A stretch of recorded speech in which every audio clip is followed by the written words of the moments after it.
Breaking news చూస్తున్నారు. శ్రీకాకుళం జిల్లా Etcherla triple ఐటీలో ఘోరం జరిగింది. ఇంజనీరింగ్ విద్యార్థి ప్రవీణ్ నాయక్ ఆత్మహత్యకు పాల్పడ్డాడు. ఇంజనీరింగ్ మొదటి సంవత్సరం చదువుతున్నాడు ప్రవీణ్ నాయక్. హాస్టల్ 3వ అంతస్తు నుంచి దూకి బలవన్ మరణానికి పాల్పడ్డాడు. ప్రవీణ్ స్వస్థలం ప్రకాశం జిల్లా ఎర్రగుంటపాలెం.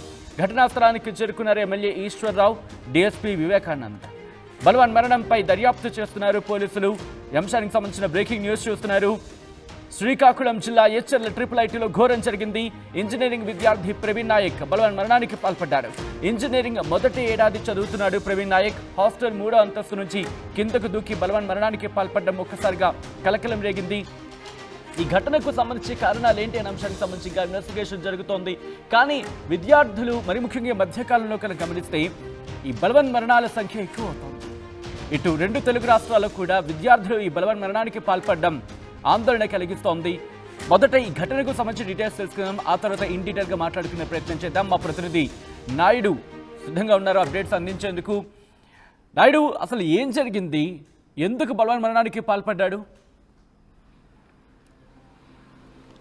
సచిన్, చూస్తే కనుక ప్రాథమిక దర్యాప్తులో పోలీసులకు విస్మయం చెందే నిజాలు మాత్రం వెలుగులోకి వచ్చాయని చెప్పుకోవచ్చు. ప్రవీణ్ నాయక్ అనే విద్యార్థి ప్రకాశం జిల్లా ఎర్రగుంటపాలెంకి చెందినటువంటి నాయక్ మాత్రం 3 ఏళ్ల క్రితం ఈ ప్రాంగణంలో ఇంటర్మీడియట్ జాయిన్ అవ్వడం జరిగింది. Intermediate first year second year పూర్తి చేసుకున్న ఆయన సీనియర్ ఇంజనీరింగ్ విభాగంలో ఉన్నటువంటి ఏదైతే వారు నివసిస్తున్న వసతి గృహం 3వ ఫ్లోర్ నుండి గత అర్ధరాత్రి తర్వాత ఆయన మేడ మీద దూకడం, అక్కడ విద్యార్థులు మేల్కొని ఉండడం, వాళ్ళందరూ కూడా గమనించి ఉటావుట్టి యాజమాన్యానికి సమాచారం ఇవ్వడంతో క్యాంపస్ అంబులెన్స్లో రిమ్స్ హాస్పిటల్కి తరలించగా చికిత్స పొందుతూ ఆయన మాత్రం మృతి చెందాడు. ఈ మృతితో క్యాంపస్ అంతా ఒక్కసారిగా ఉలిక్కిపాటు గురిచేసింది.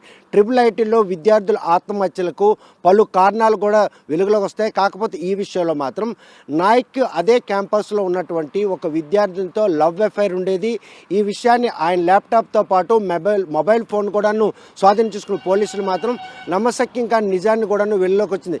ఇంజనీరింగ్ ఫస్ట్ ఇయర్ చదువుతున్న ఆయన అందరితో కూడాను సరదాగా ఉంటుండే. కాకపోతే ఈ నేపథ్యంలో ఎవరైనా కనుక ఆయన్ని సన్నిహితులు కనుక ఎవరైనా పిలిస్తే భోజనంకి వెళ్దాం తిందాం అంటే మాత్రం ఎన్నాళ్ళు బతుకుతాం, ఇంకా ఎందుకు తినాలి అన్నటువంటి ఒక ఆనందమైనటువంటి మెలకువతో వాళ్ళందరితో మెసులుతున్నాడు. కాకపోతే ఈయనకి వన్ సైడ్ లవ్ ఉందన్న విషయం మాత్రం తోటి విద్యార్థులు కూడా తెలియకపోయినా పోలీసులు స్వాధీనం చేసుకున్న ల్యాప్టాప్, అదేవిధంగా సెల్ ఫోన్లో ఆ కాంట్రాక్ట్స్ నెంబర్తో పాటు ఏ విద్యార్థినితోనైతే ఈయన లవ్లో పడ్డారో ఆ విషయం మాత్రం వన్ సైడ్ లవ్గా ఆవిడ తిరస్కరించడంతోనే మనస్తాపం చెంది గత కొన్ని నెలలుగా మాత్రం తోటి విద్యార్థులతో కూడా మాట్లాడినటువంటి నాయక్ మాత్రం ఈ విషయంలో లవ్ ఫెయిరే కారణం అని చెప్పి పోలీసులు నిర్ధారణకు వచ్చారు.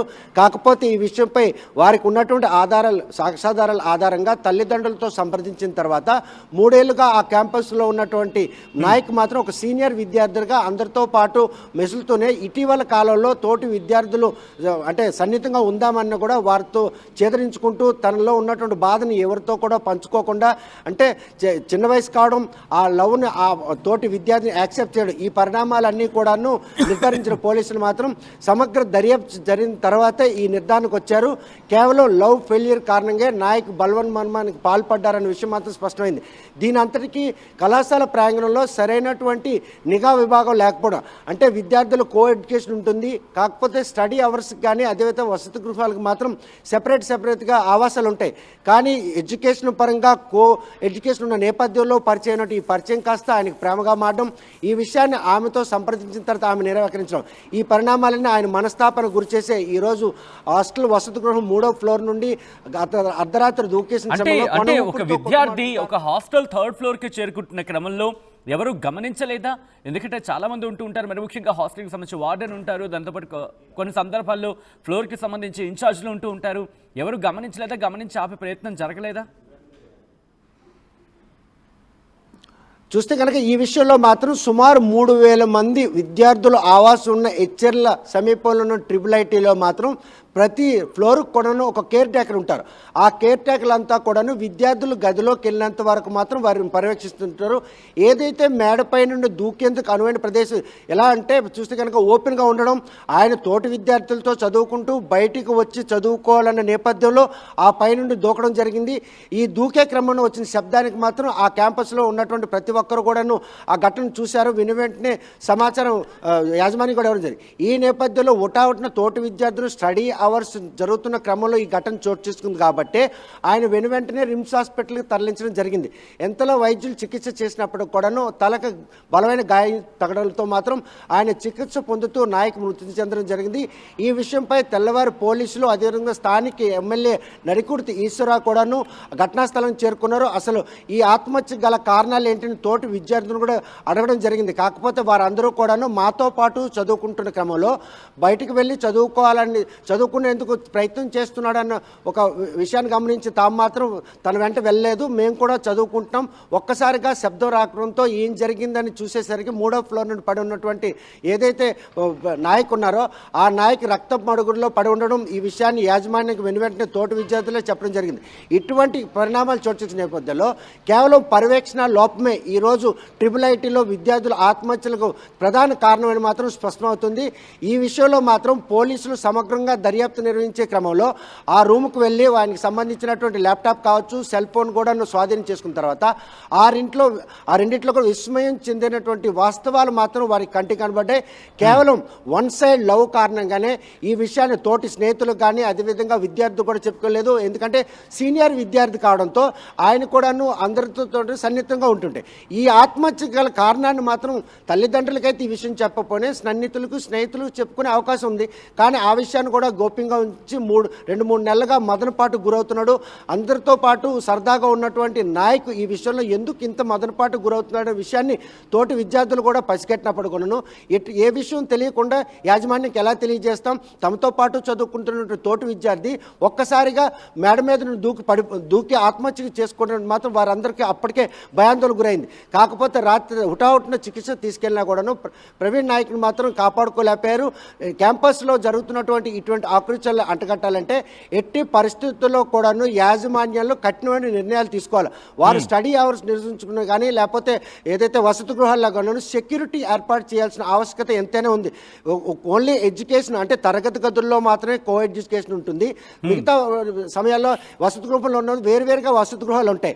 ఆ వసతి గృహాలు వేరువేరుగా ఉండే క్రమంలో తరగతుల గదిలో ఉన్నటువంటి ఆ లవ్ అఫైర్ మాత్రం ఈరోజు వసతి గృహంలో ఒంటరిగా ఉంటూ తన తోటి విద్యార్థికి ఈ బాధ చెప్పుకోలేనటువంటి ప్రవీణ్ నాయక్ మాత్రం ఆత్మహత్యకు పాల్పడ్డాడనే విషయం మాత్రం పోలీసులు నిర్ధారించారు. ప్రస్తుతం మాత్రం ఆ బాడీని రిమ్స్ హాస్పిటల్లో ఉంచారు.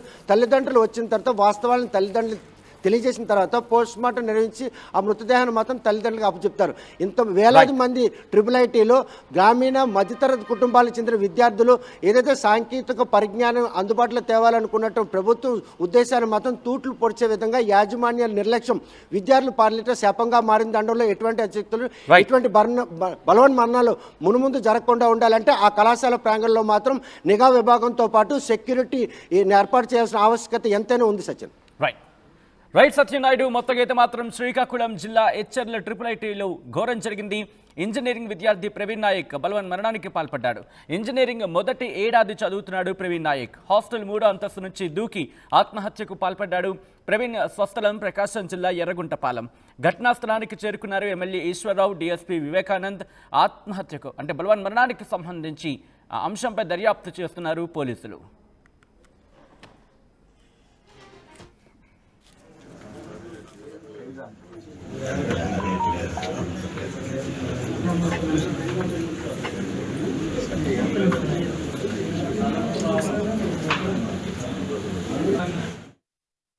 టీవీ యాప్ వార్తల్ని క్షణాల్లో చదివే అవకాశం ఉంటుంది. ఒక న్యూస్ పేపర్, ఒక టెలివిజన్ ఛానల్ మీ చేతుల్లో ఎప్పుడూ ఉంటాయి.